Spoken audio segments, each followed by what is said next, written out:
Welcome once again to Adobe Photoshop Professional. Today I thought I'll do something to do with perspective. Sometimes when we take a picture, uh, we find that the building is either leaning way back or to the side, and many people wonder what can we do about this. So this video is about how to rectify that, okay? We're also gonna cover a few other things within the project, okay? So let's start by opening Photoshop again, and I'm going to bring the two files. So one, I'm gonna show you how I stitch up a two shots into one. Many of you wonders how this is done. Okay, so I'm gonna go to desktop where they are, and we have these two raw files. Okay, so later on, once I finish this and I'm uploading the movie or the video onto the site, I will also upload these two files so you two can have a go. Okay, and I would love to see the results that you have done accordingly, whether you show it at the club or you can post it on Facebook. Okay, so first of all, I'm going to select both of the titles here. Okay, now we are in camera raw. Okay, and I'm very well aware that some of the members will actually do the panorama or joining this from directly from here. Okay, I don't do that. Why? Because I like to be in control of how this is actually done. All right, although Photoshop Camera Raw is more than capable to actually stitch the two images together. Okay, I like to be able to do it in Photoshop. It's a matter of, it's an Armando thing, right? So I'm going to open the two of them. The only one thing I'm going to do here is tell them about the optics. Okay, so I'm going to remove the chroma aberration and use the lens profile. Okay, so I shot this one with a Tamron 18200, which basically lives in my D300S Nikon. All right, that is one of my favorite lenses because I don't have to be changing lenses every 2 minutes. It does. That camera goes with me when I travel, simply because I don't have to take as many lenses. Okay, so that one's done. I go to open.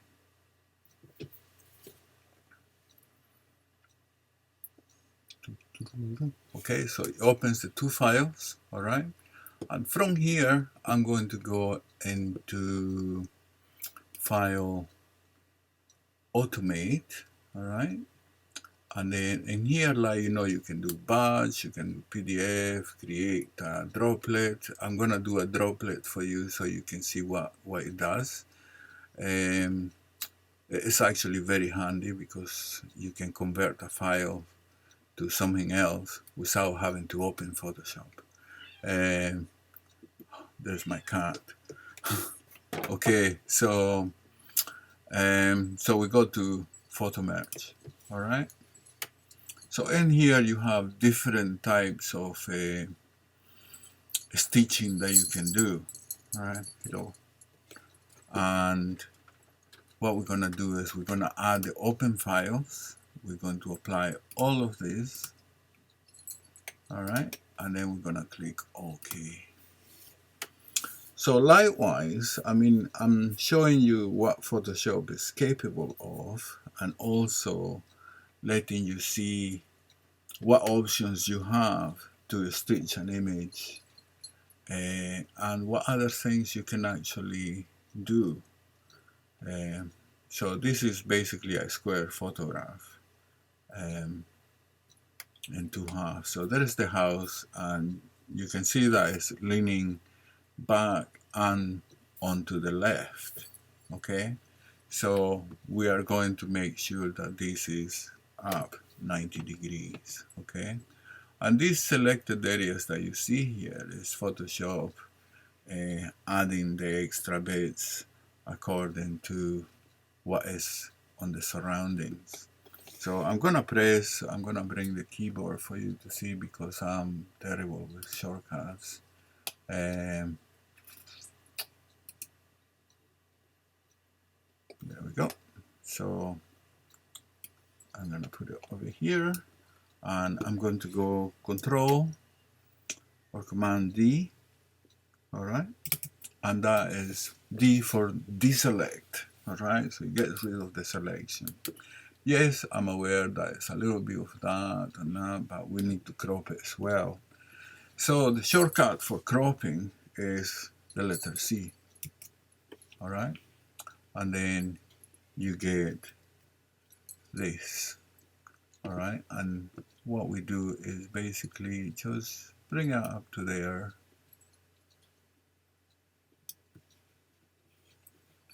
and maybe down a little bit here, and I'm gonna leave it like that to begin with, because there will be more cropping to do once the image is adjusted.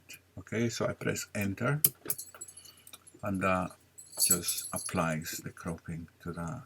Next, I'm going to do another shortcut, which is create a similar layer, a copy of this layer onto the layer palette. Okay, so I could do it two ways. I could go drag this down onto the plus there, and that will create a layer. Okay, or I do the shortcuts on the keyboard, which is Command, Control, and the letter J. That creates it. Okay, so now that that is created, I'm going to switch all of these ones off. I'm going to click there, and I'm going to click over here. All right, press Shift to select them all, and then I'm going to click on that folder, and that puts them into a group. Once that group is created, I double click it, and I call it Master Files. Why do I do that? Because at any point I could go wrong in that image, and I still got the master file converted. Okay, so once that is done, I'm gonna click on this image here, just anywhere. I'm gonna go to the move tool. All right, and if you remember right, the move tool, all it does is move things within your canvas. Okay, and then I'm gonna go into File, and I'm gonna click on Close Others.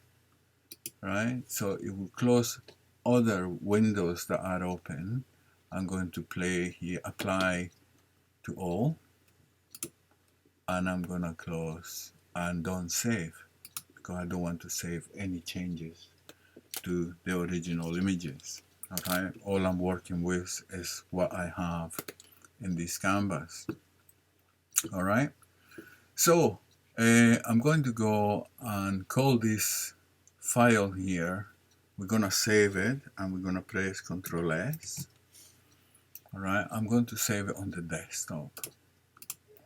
All right, Photoshop gives you the option to save it in the cloud or on your desktop alone. Okay, so we're gonna go here, and I'm just gonna save it on the desktop, but I'm gonna call it the Bridge House.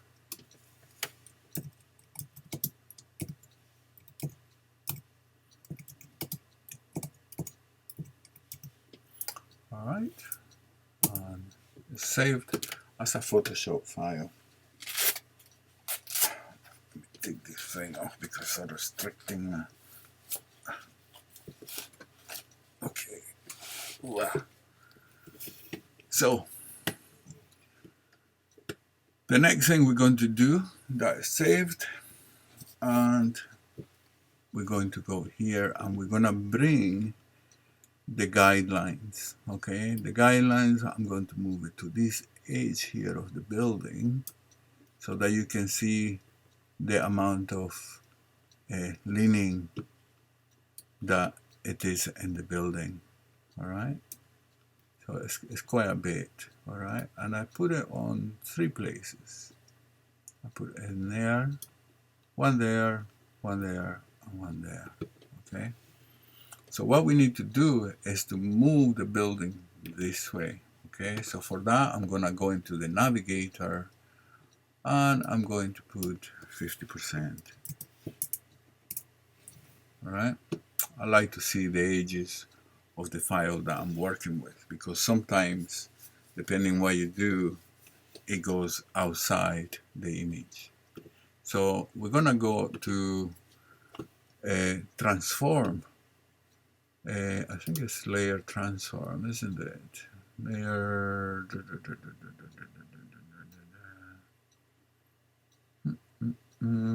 I had this problem before. Layer style, no, layer transform. And I just can't remember because I just used the shortcuts all of my life, and I don't think it's image transform.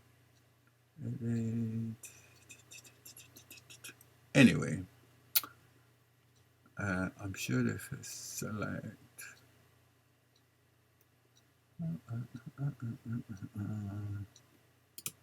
we're gonna go here and we use the shortcut because that is what I know best. Okay, so we're gonna press Control or Command for a PC and the letter T for transform.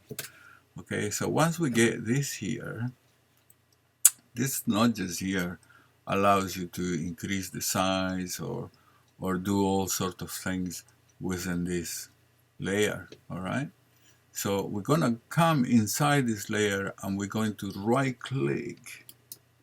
Okay, and we're going to select perspective. All right, to begin with.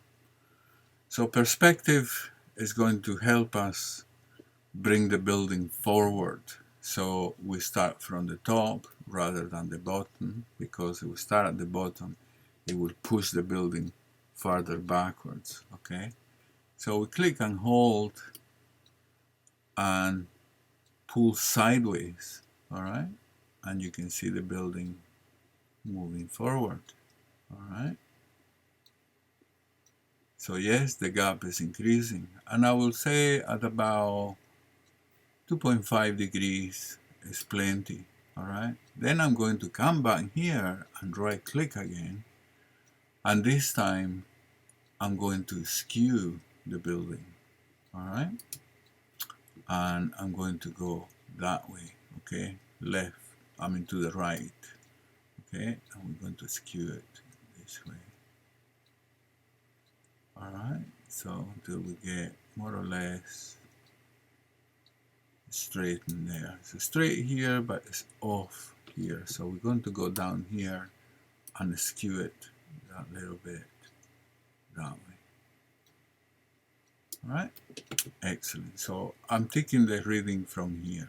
All right, and so I'm happy with that. I'm going to press enter on my keyboard.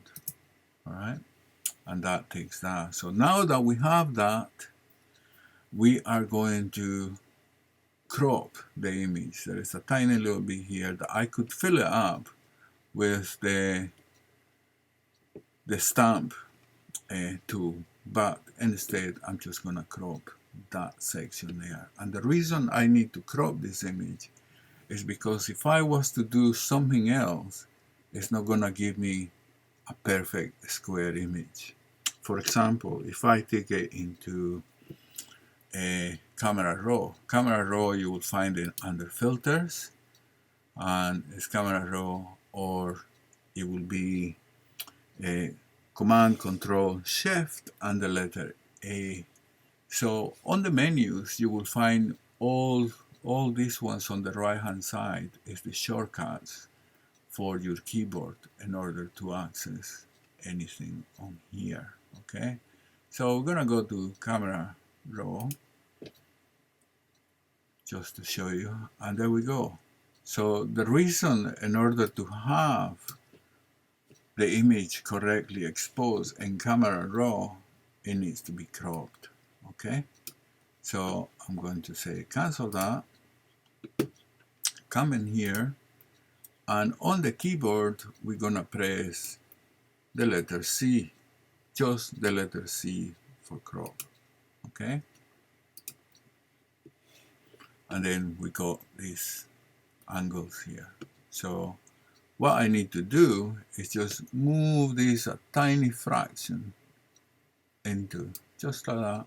All right, and then I'm going to press enter to crop the image. Okay, and this time if I go to camera raw, it gives me a square image, okay, to work with. All right, so I'm happy with that. So let's cancel this, and now we're going to remove. Now the shortcut for the move tool is the letter V on your keyboard. All right, just the letter V. So all tools on Photoshop are just the letters. Most of them are the letters that begins with, except for the move tool, which is a V. Okay, so so we have that, and then what we're going to do, we're going to go into view, and we're going to go to guides, and we're going to clear all guides. All right, so all the guides are gone, and the guides are non-printable, so you can have thousands of guidelines into your image for whatever reason, and they won't print. They will be saved in position, but it will not be printed. Okay, save on the Photoshop file, but once you convert into something else, it won't. So at a glance here, we can see that the image is a bit overexposed here, where the sun is actually being hit in the wall. And it would be nice to actually bring that detail back into the image. Okay, so how do I do that? Well, we can go onto camera raw, all right, to bring this up. So we're gonna press Control or Command Shift and the letter A, all right, and that will bring us into camera raw.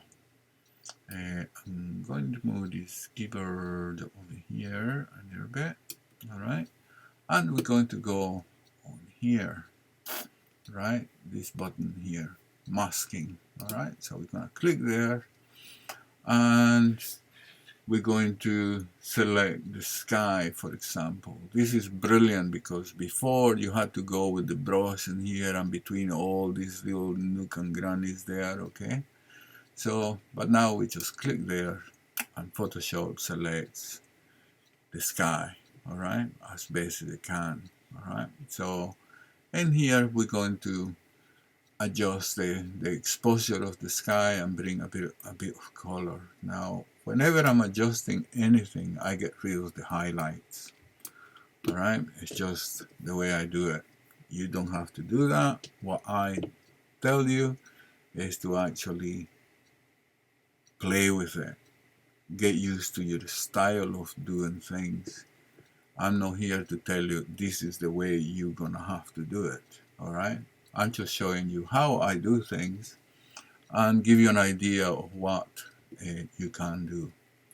Okay, and then the exposure is about okay, but the contrast needs a little bit. So we are adjusting the sky, if you remember right. Okay, so forget these little bits here because this is not to do with that. All right, so selecting the sky. I'm gonna bring a little bit of the shadows to maybe 20%, and then the blacks about the same.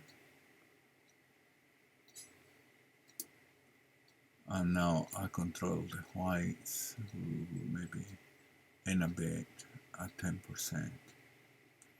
Now, when I shot this, I shot it wrong, purposely, in order to do a tutorial on it, okay? So I could put some filters and bring the sky darkness, like, exposed to the house, and it would have been a perfect shot. But instead, I just point the camera and shoot. I didn't even select anything, I just went for it. Because when you're a beginner in photography, that's what you do. You just shoot and then go, oh, it's not quite right. What can I do about it? So this is the things that you could do to improve your image. All right, so I'm gonna cool it down a little bit. The sky, just to bring the blues out. All right, and I could move the hue a little bit into blue there. Just tiny little bits counts a lot in here. So, and then I'm going to go into the curves. All right, and I'm gonna put a dot there, a dot here, and another one in here. All right, and I'm gonna control the curve to create an S. All right, like that, the S shape. All right, so it's like that. And let's say detail.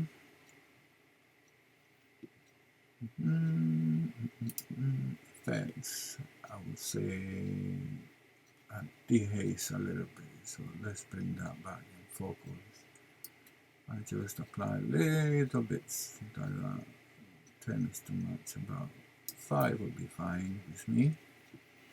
And that's great. So I'm gonna press OK.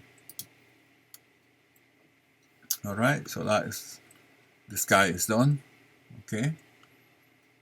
And then I'm going to deal with the front of the house. All right, so again we go back into camera raw, and this time I'm gonna go back there, and I want to select the brush. Okay, rather than any objects or anything like that, I want to select the brush and the size. You can adjust here. You can adjust the size, the feathers.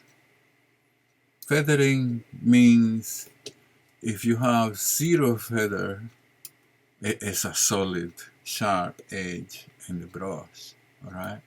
But if you put feathering, it becomes like a blending onto the next color, okay? So I will apply a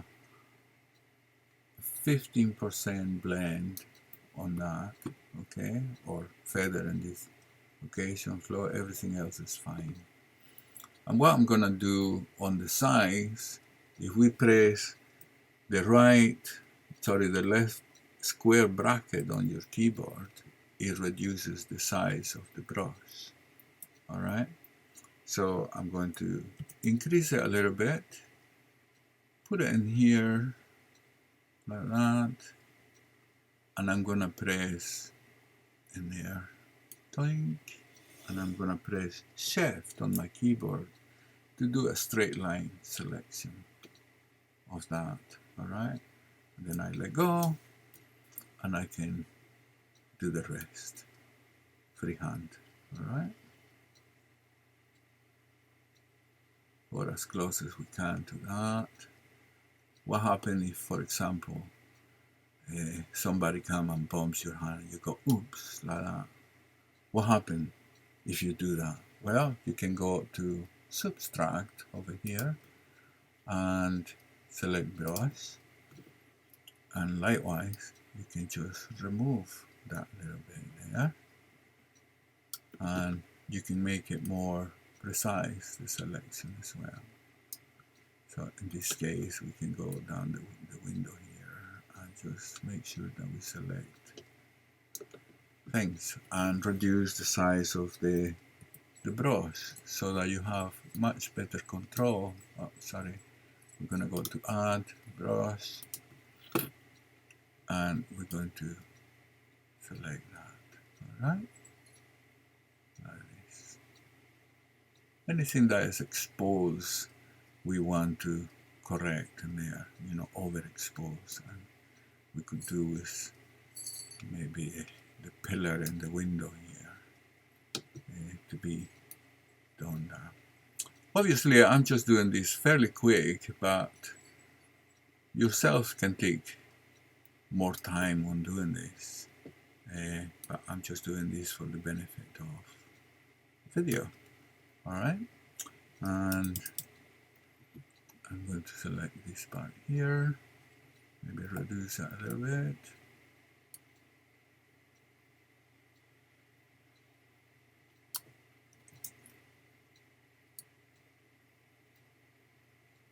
That.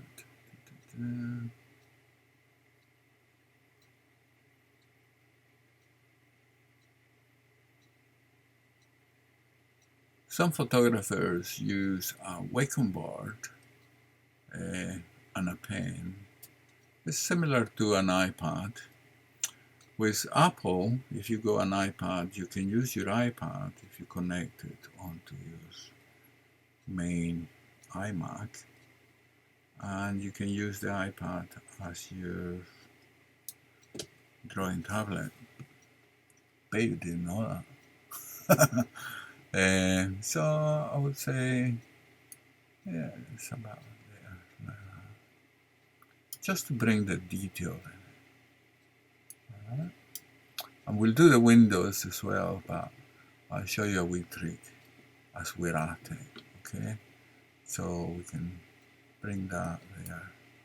We just want to bring the detail and the image that has been overexposed by the sun. You can rescue all sorts of things on this image, all right? And maybe do here, that's okay, that there, that's there, right? Okay, so now we're gonna go on to adjusting the light, all right? So we're gonna go here, light exposure.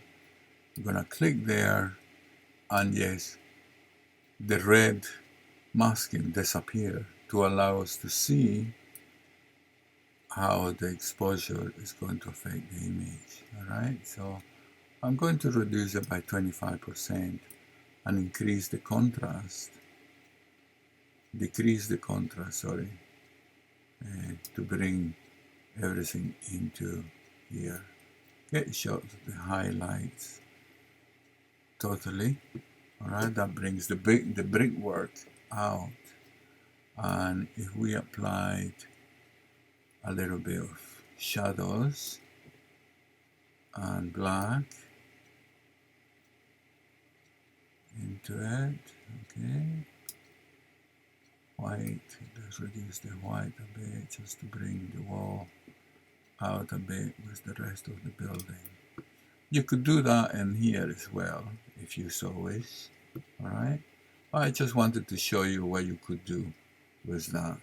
Alright, as I say, for the video I'm just doing it very quickly. Alright, warm it up a bit. The saturation, I sometimes reduce the saturation of the color because it's kind of a sunstone, so it's kind of a very orangey building. And do I want to touch this? No, I'm not going to touch that. So I'm quite happy with that. All right.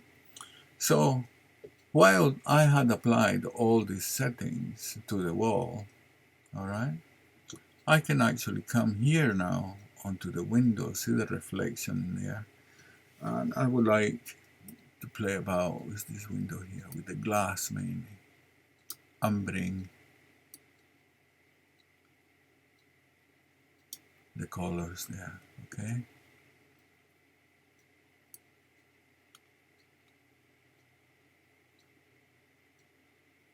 So you can paint the glass and it still allows you to apply the same settings to a new selection.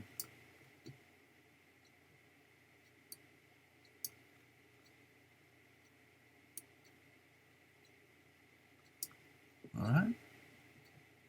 And this one here.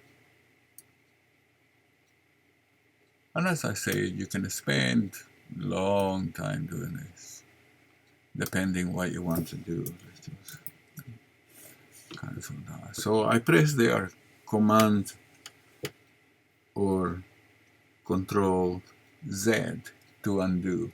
All right. Control Shift and Z is redo. All right, on the keyboard. But you know, mastering Photoshop is one thing and mastering the shortcuts is another. All right. So I'm happy with that. And I'm gonna go there and say okay. So I would say it's done.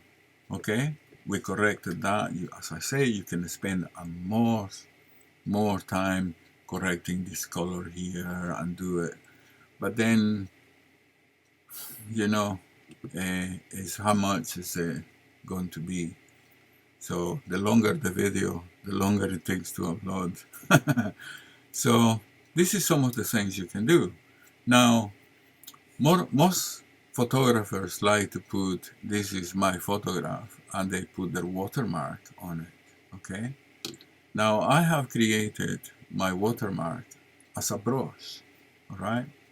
I will do, the next video that I'll do, it will be on the brush section, okay? So, brushes, we're there, okay? Or you simply can choose the letter B on your keyboard and it will select the brush tool over here. So, and up here, it shows you all the brushes, all right? Equally the same on this menu here. So if I click there, it brings out all the brushes. These ones are brushes that I have created myself for my use, all right? And I'm going to put my logo, all right, and copyright to this image, all right? So what is the advantage of having a brush to place your signature or your stamp or your logo, whatever you want to call it, onto an image? Well, a brush is resizable, all right? You can change the color instantly and it's there forever, all right? So you don't have to add an extra layer and go and find the layer or the file and bring it in and all that. A brush does the job simply and precisely, all right? With me, it's about saving time, because time is money. And the more time it takes me, the more money I lose if I have quoted a price for a job, okay? So we're gonna go here and click on that square there to give us an empty layer, all right? Don't be too keen on putting the stamp on the actual image. Always use a transparent layer, all right? Why? Well, I'm about to show you why. So I'm going to resize the stamp to put it in here, all right? And I'm gonna click once, twice, and that's it. So it's white, all right? So imagine I decided to pick a color in here, all right, with the color picker, all right, and say I wanted that color, all right, and I wanted the signature or the logo on that color. Then I can do so, you know, I can put it there, and it's that color, all right? So you can do that. So I'm going to press Command Control Z to undo that move, all right? So we go back to the moving tool, and because the signature or logo is on a separate layer, in this case a transparent layer, and I'm going to put it, let's call it logo, all right? You can actually Command Control Z, and let's lock this in position so it doesn't move, and then select that. So I can actually move this anywhere I want. Put it there, there, there, there, there. If you stamp it directly into the image, you cannot move it at all right? Or resize it or anything like that. I can resize that by going Control, Command T for transform, press Alt on your keyboard, and this will resize it, you know, square, right? If you don't do that, and you just pull this size, it will reduce the, what you call it will increase it and decrease it, not preserving the dimensions, all right? You run the risk of shrinking it and deforming the logo, okay? So we press enter to that, and that's fine. So any questions, please do so, and don't be shy. And I'll see you in the next video. I hope you enjoy this, and I want to see it, how you do and what you achieve implementing this particular thing with perspective, or adjusting the perspective in an image. Okay, thank you very much. Armando Bárcenas here, and I'll see you in the next video.